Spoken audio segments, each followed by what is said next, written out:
Hello everyone, welcome back. This is Hasham sir और आज हम चैप्टर जो पढ़ रहे हैं ऑर्गेनाइजेशन, उसमें का एक टॉपिक, एक बहुत इंपॉर्टेंट टॉपिक हम लोग पढ़ने जा रहे हैं और इस टॉपिक का नाम होगा ऑर्गेनाइजेशनल स्ट्रक्चर। तो ऑर्गेनाइजेशनल स्ट्रक्चर में हमें पढ़ना है, ना सिर्फ हम इस टॉपिक को पढ़ेंगे बल्कि केस स्टडी भी सॉल्व करेंगे, जो केस स्टडी बोर्ड लेवल का होगा।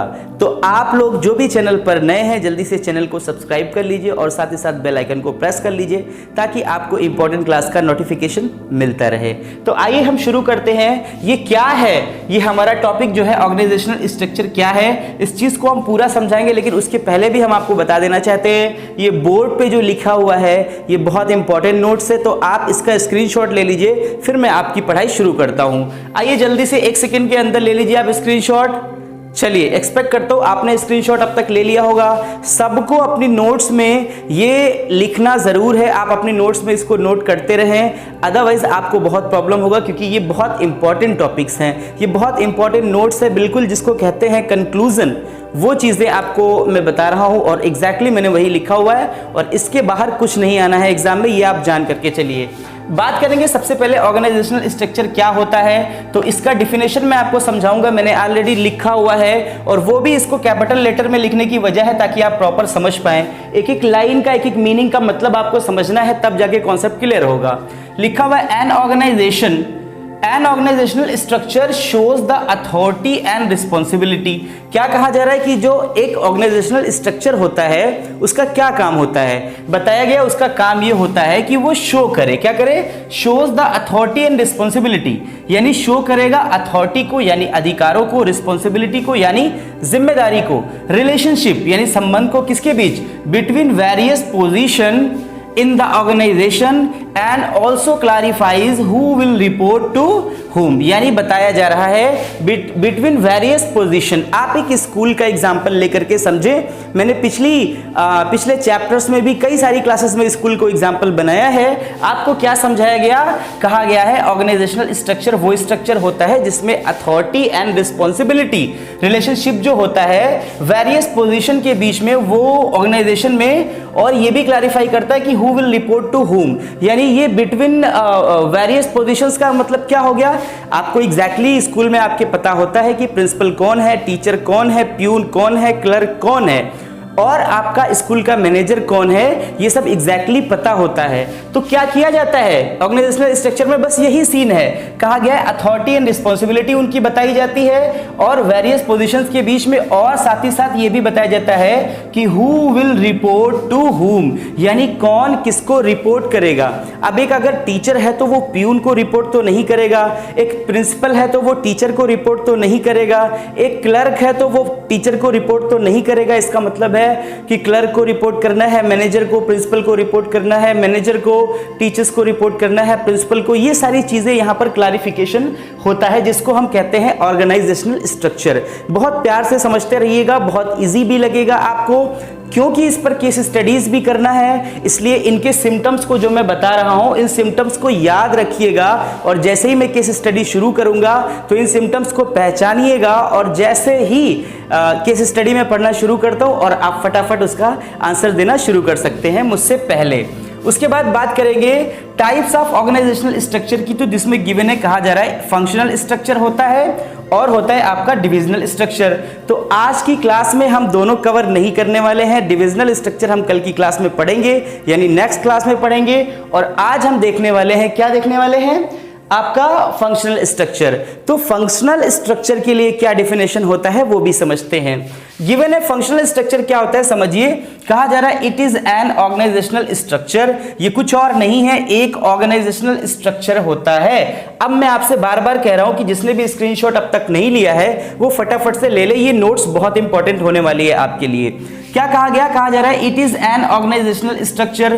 फंक्शनल स्ट्रक्चर के बारे में बात हुई तो कहा गया कि ये एक ऑर्गेनाइजेशनल स्ट्रक्चर है। चलिए ठीक, वो तो हमें पता है कि ऑर्गेनाइजेशनल स्ट्रक्चर क्या होता है। Which is formed by grouping of jobs, जो कि बनाया जाता है ग्रुपिंग ऑफ जॉब्स, यानी जॉब्स जो है उनकी ग्रुपिंग करके, ऑफ सिमिलर नेचर, यानी एक ही तरह का काम जहां पर हो, जिस जॉब में एक ही तरह का काम जिस पर्टिकुलर जॉब के लिए हो रहा है, मतलब एक डिपार्टमेंट के लिए हो रहा है, उसको हम उनकी ग्रुपिंग कर देते हैं जो सिमिलर नेचर होता है अंडर वेरियस फंक्शनल डिपार्टमेंट्स, है ना। एडवांटेज, अब इसमें क्या है देखिए, हो गया आपका फंक्शनल डिपार्टमेंट हो गया, इसमें हम उसके बाद एडवांटेज देखेंगे, लेकिन उसके पहले भी समझ लें।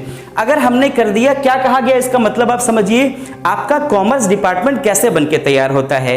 उसमें इकोनॉमिक्स होता है, बिजनेस स्टडीज होता है और अकाउंटेंसी होता है, तीनों सिमिलर नेचर के हैं। वही एज इट इज यहां कहा जा रहा है, समझिए कह रहे हैं it is organisational structure which is formed by grouping of jobs, यानी काम का जो रहता है उसको ग्रुपिंग कर दिया जाता है ऑफ सिमिलर नेचर। अब सिमिलर नेचर के क्या है, कॉमर्स में ही कंसीडर होता है, बिजनेस स्टडीज भी, इकोनॉमिक्स भी और अकाउंटेंसी भी, तो इन सब की ग्रुपिंग कर दिया गया। तो क्या हो गया देखिए, तब वो बन गया, उसको कहते हैं फंक्शनल स्ट्रक्चर एक डिपार्टमेंट में, यानी कि फंक्शनल डिपार्टमेंट्स में जो बायो के सारे सब्जेक्ट्स थे उनको मिला करके बायो का बना दिया गया, केमिस्ट्री था केमिस्ट्री बना दिया गया, हिंदी के जो थे संस्कृत वगैरह सब मिला करके संस्कृत बना दिया गया। तो ये जो तमाम हैं उन्हें एक डिपार्टमेंट में रख दिया गया, एक ही तरह के जो सिमिलर नेचर के थे। अच्छा, उसके बाद हम देखेंगे एडवांटेज ऑफ फंक्शनल स्ट्रक्चर। देखिए ये जो चीज हो गई, इसकी डेफिनेशन की बात हो गई। अब इसके बाद हमें देखना है कि इसका फायदा क्या है, एडवांटेजेस क्या है, और यहीं से जो सीन मैं आपको समझाऊंगा एक एक चीज पर आपको ध्यान देना, क्योंकि यहां से केस स्टडी बनता है। और सारे केस स्टडी चैप्टर जब फिनिश हो जाएगा, लास्ट में एक स्पेशल क्लास केस स्टडी के लिए भी रहेगा, लेकिन एक स्पेशल क्लास होगा जिसपे सिर्फ और सिर्फ पूरे चैप्टर से केस स्टडीज तरह तरह की होंगी। लेकिन यहां पर भी इस क्लास के लास्ट में बिल्कुल आपको केस स्टडी देखने को मिलेगा, तो बहुत ध्यान से बने रहिए लास्ट तक आप क्लास के। तो गिवन है, कहा जा रहा है कि देखिए सबसे पहला फायदा क्या है, it promotes control and coordination with in a department. देखिए ये प्रोमोट करता है, कंट्रोल करता है और कोऑर्डिनेट करता है, किस चीज में, विद इन अ डिपार्टमेंट, जब हम बात करेंगे फंक्शनल स्ट्रक्चर की, है ना। यानी प्रमोशन करना, किसी चीज को कंट्रोल करना, ये सारी चीजें इसमें आती हैं। पॉइंट 2 में है, it is the most logical time proven form of organisation structure. कहा जा रहा है it is the most logical time proven form of organisation structure. इसका मतलब क्या हो गया कि ये मोस्ट, यानी सबसे ज्यादा मोस्ट लॉजिकल टाइम प्रूवन, मतलब कहने का एक चीज आप बात को समझिए, अगर एक पर्टिकुलर टास्क को करने के लिए एक डिपार्टमेंट पे स्पेशलिस्ट रख दिए गए हैं, तो टाइम जो है ना, वो टाइम का मिसयूज नहीं होगा। बात समझ पा रहे हो। अगर डुप्लीकेसी हो जाएगी, किसी सब्जेक्ट को पढ़ाने के लिए किसी और को भेजा जाएगा और तमाम तरह से इधर उधर होगा, बायो वाले कॉमर्स में जाए, कॉमर्स वाले बायो में आए, ये सब सीन क्रिएट होगा, तो वहां पर वक्त की बर्बादी होगी। लेकिन अगर एक पर्टिकुलर टास्क को बार बार कोई एक व्यक्ति कर रहा है, तो सबसे पहली बात तो वो उसमें बिल्कुल, जिसको कहते हैं दक्ष हो जाना, यानी कि बहुत अच्छा एक्सपीरियंस हो जाएगा, और ऊपर से ही टाइम की बर्बादी नहीं होगी। तो ये यहां पर लिखा हुआ है।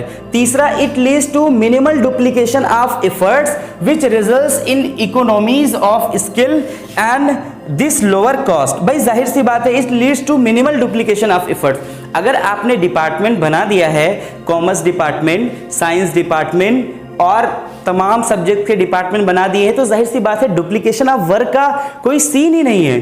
कोई आपसे कह ही नहीं सकता, मुझसे कहा गया कि सर आपको अकाउंटेंसी पढ़ाना है, बिजनेस स्टडीज पढ़ाना है, तो अब मेरे पास कोई बहाना नहीं है कि मैं कह दूं कि वो मैं तो आज इंग्लिश पढ़ा दिया था और इसलिए मैं बिजनेस का क्लास नहीं ले पाया या अकाउंटेंसी का क्लास नहीं ले पाया।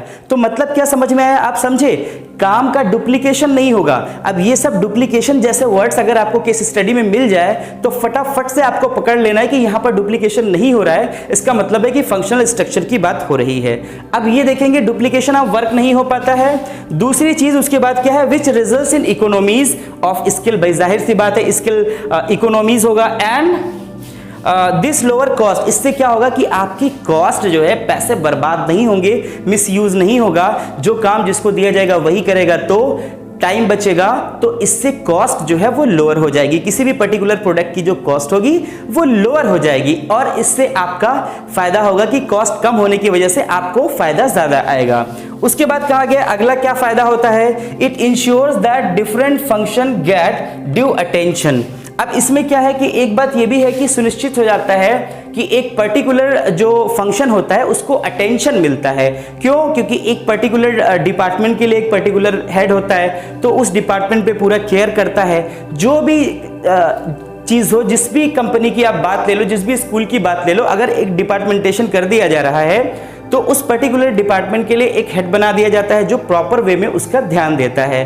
तो ये थे कुछ एडवांटेज। अब हम देखेंगे डिसएडवांटेज इसका और उसके तुरंत बाद देखेंगे केस स्टडी। तो आइए देखते हैं अब कि डिसएडवांटेज क्या होते हैं फंक्शनल स्ट्रक्चर के, उसको भी समझते हैं। गिवन है, क्या कहा जा रहा है समझिए। कहा गया डिसएडवांटेज ऑफ फंक्शनल स्ट्रक्चर में बात हो रही है। सबसे पहले, it becomes difficult to hold a particular department responsible for any problem. क्या कहा गया, देखिए डिसएडवांटेज, पहला डिसएडवांटेज क्या है, कहा जा रहा है इट बिकम्स डिफिकल्ट, ये मुश्किल हो जाता है क्या, to hold a particular department responsible for any problem, यानी किसी भी समस्या के लिए सिर्फ एक डिपार्टमेंट को ही आप दोषी ठहराएं, ये बहुत दिक्कत की बात होती है। क्यों, इसको समझिएगा। मिसाल के तौर पर आपके पास कॉमर्स में अगर आपने लिया है तो उसमें आप हिंदी भी पढ़ रहे हैं और इंग्लिश भी पढ़ रहे हैं, ये आपके लिए कॉमन सब्जेक्ट होते हैं और 3 सब्जेक्ट कॉमर्स के पढ़ने होते हैं। तो सिर्फ और सिर्फ आप अगर जिम्मेदार ठहरा दें, किसी बच्चे के मार्क्स कम आ जाते हैं और सिर्फ आप कॉमर्स डिपार्टमेंट को ही ठहरा दें गलत, क्योंकि कॉमर्स स्ट्रीम से वो पढ़ रहा है बच्चा, तो ये बिल्कुल गलत होगा, इसलिए ये इसका डिसएडवांटेज माना जाएगा। समझिए कैसे। कहा गया कि it becomes difficult to hold a particular department responsible for any problem, किसी भी समस्या के लिए आप सिर्फ एक डिपार्टमेंट को दोषी नहीं ठहरा सकते हैं। सेकेंड पॉइंट पे चलेंगे। गिवन है it may lead to inflexibility, है ना, as people with same skills and knowledge may develop a narrow perspectives, है ना। इसका क्या मतलब है समझिए। कहा जा रहा है इट में लीड टू इनफ्लेक्सिबिलिटी। इनफ्लेक्सिबिलिटी का मतलब फ्लेक्सिबिलिटी नहीं होगी, कोई नया सीखने की कोशिश करेगा ही नहीं। हमसे कह दिया गया अगर कि हशम सर आपको अकाउंटेंसी पढ़ाना है, बिजनेस स्टडीज पढ़ाना है, तो अब हम उसी पर ध्यान देना शुरू कर देंगे, कुछ नया क्रिएटिव नहीं होंगे हम। मतलब मेरे अंदर अगर स्किल्स है, मैंने अगर सारे सब्जेक्ट्स पढ़े हैं, मैंने अगर बीएड किया हुआ है, मैंने अगर सीटेट का एग्ज़ाम क्वालिफाई किया हुआ है, यूपी टेट का एग्ज़ाम क्वालिफाई किया हुआ है, तो मैं ज़रूर, मुझे इतनी इंग्लिश आती है कि मैं इंग्लिश भी पढ़ा सकता हूँ, हिंदी भी पढ़ा सकता हूँ, इवन संस्कृत भी पढ़ा सकता हूँ। लेकिन मैं, चूंकि मुझे कह दिया गया है कि ये डिपार्टमेंट आपका है, कॉमर्स के ये सब्जेक्ट आपको पढ़ाने हैं, तो मैं इसमें अब बिल्कुल नैरो हो जाऊंगा। समझिए क्या कहा गया है कि इट में लीड टू इनफ्लेक्सिबिलिटी, इससे इनफ्लेक्सिबिलिटी आएगी, मतलब फ्लेक्सिबिलिटी नहीं रहेगी, इनफ्लेक्सिबल रहेंगे पीपल विद सेम स्किल, यानी अगर एक ही स्किल्स के लोग हैं, and knowledge may develop a narrow perspective, यानी कि एक तरह का उनका बन जाएगी कि नहीं भैया हमको कॉमर्स से बाहर जाना ही नहीं है, पढ़ाना है तो इकोनॉमिक्स, बिजनेस स्टडीज और अकाउंटेंसी। तो ये इसका एक डिसएडवांटेज है। उसके बाद थर्ड देखेंगे, a functional structure places less emphasis on overall enterprise objective than the objectives pursued by a functional head। क्या कहा गया, कहा गया है कि अगर हम बात करेंगे, इसमें आपको बताया गया कि फंक्शनल स्ट्रक्चर की बात करेंगे तो इसका मकसद ये होता है कि भाई हम देखिए, मैं कॉमर्स डिपार्टमेंट का हूँ, हमको किस पूरे स्कूल के स्टूडेंट से कोई मतलब नहीं है, हमको ओवरऑल डेवलपमेंट से कोई मतलब नहीं है, हम तो भैया अपना डिपार्टमेंट देखेंगे। तो ये भी एक तरह का डिसएडवांटेज ही है कि हम ओवरऑल जो है वो नहीं देख रहे हैं, मतलब हम ओवरऑल जो है इंटरप्राइज का ऑब्जेक्टिव क्या है उससे हमसे मतलब नहीं है, हम सिर्फ और सिर्फ अपने कॉमर्स डिपार्टमेंट के ऑब्जेक्टिव की बात कर रहे हैं। तो ये भी एक तरह का हमारा क्या है, डिसएडवांटेज है। किस चीज का, फंक्शनल स्ट्रक्चर का। तो हमने अब तक पढ़ लिया है, क्या समझ लिया है हमने, एडवांटेज भी समझ लिया है और डिसएडवांटेज भी समझ लिया है। आइए अब एक केस स्टडी करते हैं जो कि 2015 में बोर्ड ने यानी सीबीएसई ने पूछा हुआ है, और आपको उससे पहले मैं आपको सिम्टम्स बताऊंगा और आपको मुझसे पहले जवाब दे देना है। पूरी उम्मीद है, चूंकि आपको पता है कौन सा टॉपिक पढ़ रहे हैं, आप समझ जाएंगे। लिखा हुआ है केस स्टडी 2015 में आया है, स्क्रीनशॉट जरूर ले लीजिएगा क्योंकि आपको फेयर नोट्स में भी लिखना होगा। लिखा हुआ है केस स्टडी में क्या कहा गया है कि Himalaya limited is engage in manufacturing of washing machines. एक कंपनी है जिसका नाम है हिमालय लिमिटेड, ये क्या बनाती है, मैन्युफैक्चर करती है वॉशिंग मशीन्स को। The target of the organisation is to manufacture 500 washing machines a day. जो टारगेट है, टारगेट क्या है ऑर्गेनाइजेशन का, इज टू मैन्युफैक्चर की, उसको मैन्युफैक्चर करना है 500 वॉशिंग मशीन, यानी 500 वॉशिंग मशीन उसको मैन्युफैक्चर करना है अ डे। इसका मतलब आप समझिए फिर से, हिमालय लिमिटेड जो है वो बनाती है, मैन्युफैक्चर करती है वॉशिंग मशीन, और कहा गया है कि एक दिन में उसको 500 वॉशिंग मशीन जो है वो बनाना रहता है, मैन्युफैक्चर करना रहता है। There is an occupational specialisation, यानी आप समझिए ऑक्यूपेशनल स्पेशलाइजेशन का मतलब जो भी काम हो रहा है उसका स्पेशलाइजेशन है कि जो पर्टिकुलर जॉब है वो वही बंदा करेगा जो उस डिपार्टमेंट का है, ठीक है ना। स्पेशलाइजेशन है in the organisation which promotes efficiency of employees, जिससे आपकी जो इफिशियंसी है एम्प्लॉय की, भाई पर्टिकुलर जॉब को अगर बार बार रिपीट करोगे आप तो इफिशियंट हो जाओगे, उसको दिखाता है। अभी तक कोई ऐसा सिम्टम नजर नहीं आया है जिसको मैं आपको बताऊं कि इसको आप पकड़ लो। There is no duplication of efforts, देखिए कहते ही आ गया डुप्लीकेशन ऑफ एफर्ट्स की बात हो रही है। मैंने कहां पढ़ाया था, याद रखिएगा भाई, आपको ध्यान देना है, ठीक है ना। कह रहे there is no duplication of effort, तो काम का डुप्लीकेशन कहां नहीं होता है, मैंने कहां बताया है, समझिएगा। In the such type of organisation structure, कहा जा रहा है इस तरह के ऑर्गेनाइजेशन स्ट्रक्चर में किसी भी काम का कोई डुप्लीकेशन नहीं होता है। सवाल क्या पूछा गया, identify the type of organisational structure describe here, तो आपका जवाब भी मिलना चाहिए मुझसे पहले। जाहिर सी बात है आपका आंसर क्या होगा, आप समझिए, आपका आंसर होगा फंक्शनल स्ट्रक्चर। फंक्शनल स्ट्रक्चर ये आपका आंसर हो जाएगा, क्योंकि मैंने अभी आपको बताया था कि यहाँ पर डुप्लीकेशन ऑफ वर्क नहीं होता है क्योंकि सबका डिपार्टमेंट अपना बटा होता है। तो डियर स्टूडेंट्स, आज की क्लास में बस इतना ही। क्लास आपको पसंद आई है तो वीडियो को लाइक कर दीजिएगा, कमेंट करना आपका ज़रूरी है क्योंकि उससे हमें फीडबैक मिलता है, एग्जैक्टली पता चलता है कि आपने क्या सीखा है या क्या आपको प्रॉब्लम हुई है, और साथ ही साथ अपने दोस्तों में शेयर करना बिल्कुल ना भूलें। Thank you very much.